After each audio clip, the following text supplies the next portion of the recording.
دماغ میں ہوگی قیامت کے دن وہی میری شفاعت سے مستفید ہوگا۔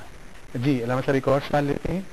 ابھی علامہ صاحب نے یہ اپنے پروگرام کے اندر کچھ تھوڑا سا وضاحت کیا، تو میں کہوں گا کہ حضور صلی اللہ علیہ وسلم کے علاوہ ہماری شفاعت کون کون کر سکتے ہیں؟ جی علامہ صاحب بڑا امپورٹنٹ سوال کہ حضور کریم صلی اللہ علیہ وسلم کے علاوہ کون سی شخصیات ہیں جو روز قیامت ہماری شفاعت کر سکتی ہیں؟ نبی پاک صلی اللہ علیہ وسلم کے علاوہ تمام انبیاء کرام اپنی اپنی امتوں کی شفاعت اور سفارش فرمائیں گے، مگر خوبی اور خصوصیت ہمارے نبی صلی اللہ علیہ وسلم کے لیے وہ یہ ہے کہ نبی صلی اللہ علیہ وسلم نے فرمایا کہ سب سے پہلے قیامت کے دن سر سجدے میں رکھ کر شفاعت کرنے والا میں ہوں گا، اور سب سے پہلے میری شفاعت کو اللہ قبول فرمائے گا۔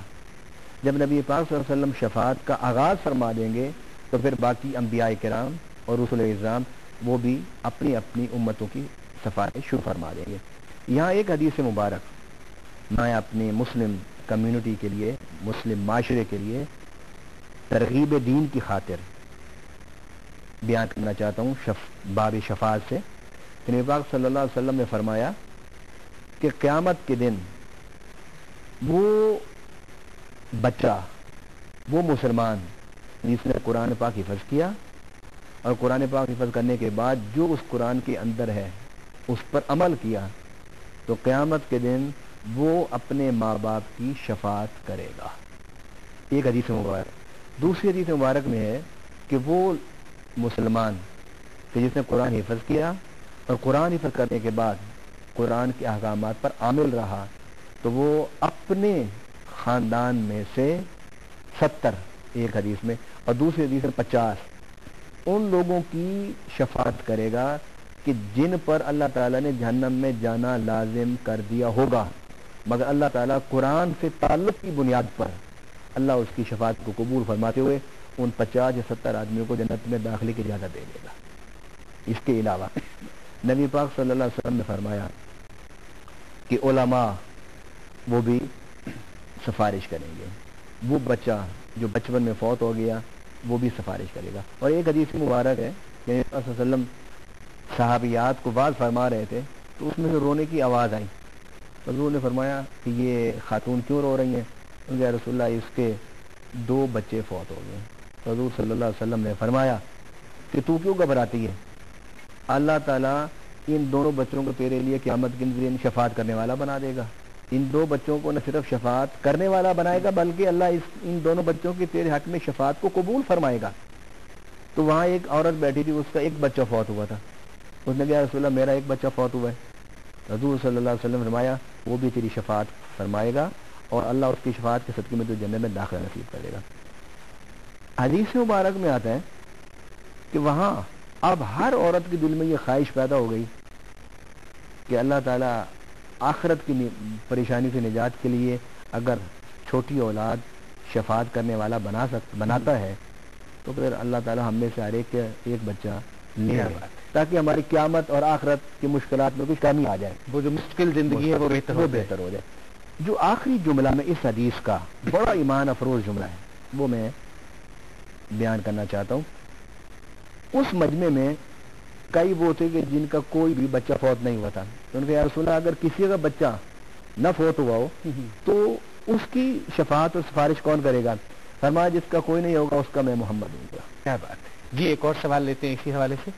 میں نے علامہ صاحب سے یہ پوچھنا تھا کہ جس طرح انہوں نے فرمایا کہ شفاعت کرنے سے مطلب گناہ جو بخشے جائیں گے قیامت والے دن، جس طرح نے فرمایا، تو یہ طرف ہمارا یہ بھی کنسیپٹ ہے کہ اگر کوئی مطلب کہ حقوق العباد جیسے اگر ان میں کوئی گناہ کرتا ہے، ان کے کوئی نافرمانی کرتا ہے، تو وہ تو اس بندے سے پوچھ کے قیامت والے دن یا ڈائریکٹ مطلب کو کر کے ہی اگر وہ معاف کرے گا تو ہو سکے گا۔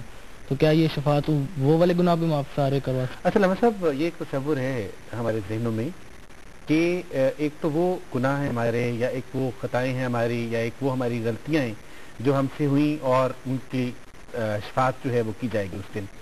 ایک وہ بھی ہے کہ جو حقوق العباد ہم پورے نہیں کر سکے کہ وہی شخص جو ہے وہ ہمیں اس دن معاف کرے گا تو ہماری شفاعت ہو سکے گی، ورنہ نہیں ہوگا۔ یقیناً حقوق العباد کی معافی دنیا میں لے لینی چاہیے۔ نبی پاک صلی اللہ علیہ وسلم جب کسی جنازے میں تشریف لے جاتے تھے، آپ پوچھتے تھے کہ اس نے کسی کا قرض تو نہیں دینا؟ اگر جواب یہ ہوتا کہ نہیں تو آپ جنازہ پڑھا دیتے تھے. اگر کہتے کہ جی اس نے قرض دینا ہے تو پھر آپ اس کے وارثوں سے کہتے کہ تم یہ قرض ادا کر دو, تو وہ اس کا قرض ادا کرتے تو آپ جنازہ پڑھاتے, یا وہ قرض ادا کرنے کی ذمہ داری لے لیتے تو آپ کو جنازہ پڑھا دیتے تھے. اگر یہ دونوں صورتیں نہ ہوتی تو حضور صلی اللہ علیہ وسلم پھر قرض لینے والے سے کہتے تھے کہ بھائی تو اس کو معاف کر دے.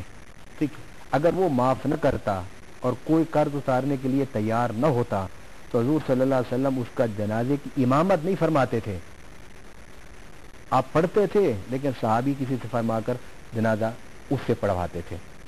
حقوق العباد اگر اس کی کوئی وائلیشن کر رہا ہے تو اس کو رک جانا چاہیے, اس لیے کہ اللہ کی بخشش, اللہ کی مغفرت اور انبیاء اور صلحاء اور صالحین کی شفاعت وہ حقوق اللہ میں تو مؤثر ہوگی, حقوق العباد میں نہیں. اس کا مطلب یہ ہے کہ حقوق العباد جو ہیں ان کا پورا کرنا وہ ہر اس شخص کو پورا کرنا ہے, اور ان کا گناہ جو ہے یا ان کی غلطیاں جو ہیں, ان کی خطائیں جو ہیں وہ اس شخص سے معاف کروانی چاہیے اس دنیا میں کروا لیں. ٹھیک ہے, یا قیامت کے دن بھی اللہ تعالیٰ اسی بندے کی طرف آپ کو بھیجے گا. ٹھیک ہے, کہ یہ اس کا حق تو نے وائلیٹ کیا تھا, وہی تو یہ معاف کرے گا. علامہ صاحب اس پروگرام میں ہم ای میل بھی شامل کیا کرتے ہیں اور کوشش کرتے ہیں, کیا کریں کہ وقت بہت کم رہ جاتا ہے, اور لیکن ایک دو ای میلز میری کوشش ہے کہ ہم اس کے مختصر جواب آپ سے لے لیں. جی, یہ پہلی ای میل جو آج کے اس پروگرام میں ہم شامل کر رہے ہیں یہ صبا بٹ کی ہے, اور یہ امریکہ سے انہوں نے لکھا ہے. وہ فرماتی ہے کہ I live in America and my family members live in Pakistan have told me about your show. So can you please try to put your show on PTV Global? I hope that you can do this so we can watch it. اللہ حافظ. جی صبا, آپ سے میں یہ کہنا چاہوں گا اور آپ کے ساتھ ساتھ دوسرے ناظرین و سامعین جو ہم سے اس طرح کے سوالات کرتے رہتے ہیں, ہم نے آپ کی یہ ریکویسٹ جو ہے وہ اپنی اتھارٹیز تک پہنچا دی ہے. ہمیں امید ہے کہ یہ آپ کی ریکویسٹ جو ہے اس کو مان لیا جائے گا. صاحب ایک اور ای میل ہے, یہ امتیاز احمد ہیں جنہوں نے ہمیں ای میل بھیجوایا ہے. آپ کا پروگرام بہت اچھا ہے, اس کا ٹائم کو بڑھایا جائے. میرا سوال یہ ہے کہ جادو کی شرعی حیثیت کیا ہے, اس پر کچھ روشنی ڈال دیں. امتیاز احمد ہیں ملتان سے. علامہ صاحب میں ان کو کہنا چاہوں گا آپ کی وساطت سے کہ امتیاز احمد انشاءاللہ ہم اس جادو پر اور جادو کی شرعی حیثیت پر انشاءاللہ ایک پروگرام کریں گے. کچھ پچھلے پروگرام میں بھی ہم نے شامل کی تھی باتیں, لیکن ہماری کوشش ہوگی خاص طور پر جادو کے حوالے سے ہم ایک پروگرام کریں. آپ انتظار کرتے رہیے, آپ دیکھتے رہیے اس پروگرام کو, انشاءاللہ آپ کی یہ خواہش ضرور پوری ہوگی. ایک اور ای میل شامل کرتے ہیں, یہ ہے جی نعمان رضا, اور یہ کہتے ہیں کہ آپ کا پروگرام بہت اچھا ہے, میں ہر پروگرام دیکھتا ہوں. میرا سوال یہ ہے کہ سفر میں نماز کے بارے میں کیا حکم ہے اسلام میں؟ آپ ایک پروگرام دین اور مذہب میں فرق پر بھی کر دیجیے. شکریہ. نعمان رضا فیصل آباد سے آپ کا تعلق ہے. جس موضوع کی نشاندہی آپ نے کی ہے اس کے بارے میں ہم پروگرام کر چکے ہیں, اور آپ ہی کی طرف سے, آپ جیسے اور بہت سے دوستوں کی طرف سے ہمیں ریکویسٹ آ رہی ہیں کہ ہم کچھ پروگرام جو ہیں ان کو رپیٹ بھی کر دیں. تو یہ بات بھی ہم نے اتھارٹیز تک پہنچائی ہے. انشاءاللہ یہ والا موضوع جو ہے یہ رپیٹ کیا جائے گا. ایک اور ریپیٹیشن کے حوالے سے آ رہا ہے علامہ صاحب, فلسفہ شہادت کے حوالے سے ہمارا ایک پروگرام آن ایئر ہوا تھا کہ اس کی بہت سی فرمائش آ رہی ہے کہ وہ بھی رپیٹ کر دیں. انشاءاللہ وہ رپیٹ کر دیا جائے گا. اور سوال علامہ صاحب ان کا تھا سفری نماز کے حوالے سے, اس کا آپ مختصر جواب دے دیجیے گا. سفر میں جو نماز ہے اس کو قصر کر سکتا ہے, اس نماز کو جس کی 4 رکعتیں ہیں. اچھا, 4 سے 2 ہو جائیں گی. جس طرح مغرب کی نماز کے 3 رکعت ہیں اس میں قصر نہیں ہو سکتی. اور جو نمازیں فرض ہی 2 رکعت ہیں ان میں بھی قصر نہیں ہو سکتی. یعنی 4 رکعتوں کو آپ مختصر کر کے 2 پڑھ سکتے ہیں. اور یہ صرف فرض نمازوں کے حوالے سے. باقی سنت میں اور مستحبات میں, نوافل میں قصر نہیں ہے, اس کی آپ کو رخصت ہے. آپ کے پاس وقت ہے تو آپ پڑھ لیں, اور وقت نہیں تو آپ اس کو چھوڑ دیں. علامہ صاحب تھینک یو ویری مچ. آپ کا بہت شکریہ کہ آپ ایک دفعہ پھر آپ نے زحمت کی اس پروگرام میں آنے کی. اور طلبہ آپ کا بھی بہت شکریہ کہ آپ اس پروگرام کا حصہ بنے, اور آپ سب کا بھی بہت شکریہ کہ آپ نے اس پروگرام کو دیکھا. اگر آپ کے پاس بھی کوئی سوال ہو اور آپ اس پروگرام میں شامل ہونا چاہیں یا آڈینس میں آپ آنا چاہیں تو اس کے لیے بڑا آسان سا ہمارا ای میل ایڈریس ہے info@rasool, یعنی info@rasool info@rasool@yahoo.com. اس ای میل ایڈریس پر آپ ہم سے رابطہ کیجیے گا. ہماری کوشش اور خواہش ہوتی ہے کہ ہم آپ کے سوالات کے جوابات ضرور دیں. انشاءاللہ اگلے پروگرام میں اسی پروڈکشن ٹیم کے ساتھ آپ سے پھر ملیں گے. تب تک کے لیے اپنے میزبان ریاض خان کو اجازت دیجیے گا. اللہ حافظ.